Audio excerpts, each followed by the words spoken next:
Welcome back to the Baby Criminologist, where the host can't legally vote, drive, or spell jurisdiction, but somehow still understands public service better than most adults on the internet. Today, we're not talking about scandals, corruption, or broken systems. Don't worry, I've got plenty of juice saved for that next week. No, today we're doing something else. We're talking about the good cops. I know, that phrase feels like it should be accompanied by a unicorn galloping across a rainbow.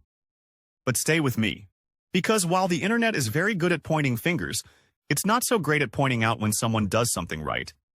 So let's fix that, because there are thousands of officers out there doing the job the way it's supposed to be done. Quietly, consistently, and usually with zero news coverage. Let's start in Miami Township, Ohio. Picture this. It's 3 a.m., and a mother with a newborn runs out of formula. She can't breastfeed, every store's closed, and desperation is setting in. What does she do? She calls the police. Not because her baby committed a crime, but because she didn't know what else to do. And Corporal Willoughby? This man could have said, "Sorry, ma'am, not our jurisdiction. Try Amazon Prime." Instead, he drives to Meijer, buys the formula with his own money, and delivers it to her door like some kind of midnight diaper-clad superhero. That's not just above and beyond. That's into the stratosphere. And when the story got out, the community didn't just say, "Aw," they started donating. Wipes, diapers, support, a literal baby supply chain fueled by one act of kindness. Meanwhile, I can't even get someone to refill my sippy cup without a full tantrum and a dramatic floor flop. Let's jump to Jonesboro, Arkansas. Cold day, frozen pond. A little boy slips in and falls through the ice. This isn't a movie. No dramatic music. Just a kid in freezing water and time ticking down. Who shows up? Officer Troy Ellison. No ice rescue gear. No hesitation. He drops to his stomach, crawls across the ice, and pulls the boy out. Just like that. Let's be clear. This man wasn't trained for Olympic pond rescues. He didn't radio in and say, "Hey, I've got my ice hero cape in the trunk." He just saw a kid in danger and moved. Meanwhile, I've seen grown adults abandon a shopping cart in the cereal aisle because the line was too long. Now let's zoom out. Because while those stories are amazing, and trust me, I'd give both of those guys a juice box and a sticker. They're not rare. They're just rarely reported. There are officers all across the country doing quiet hero work while the rest of us are arguing over who would win in a fight.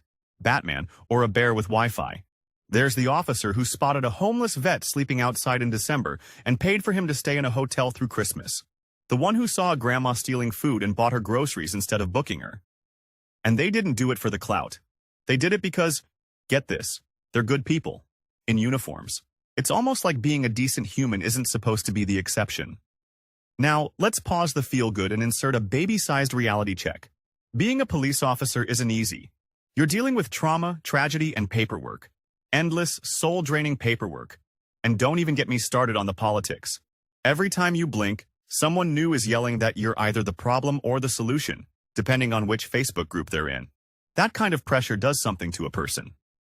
A recent Psychiatry Journal report I definitely skimmed during nap time talks about compassion fatigue in law enforcement.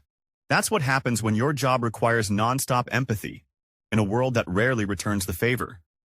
And yet, somehow, thousands of officers still show up, stay grounded, and do the right thing.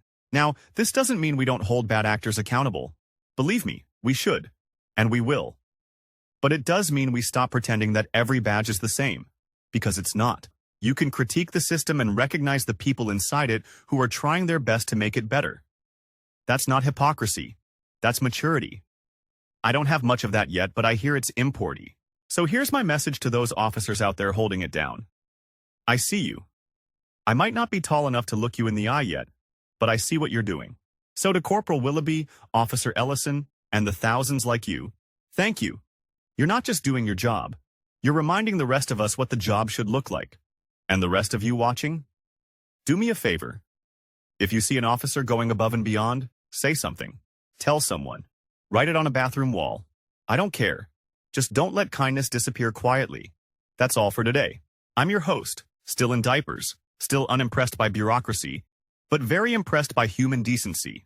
Subscribe to keep the truth-telling baby on air. Drop a shout-out to an officer who made a difference.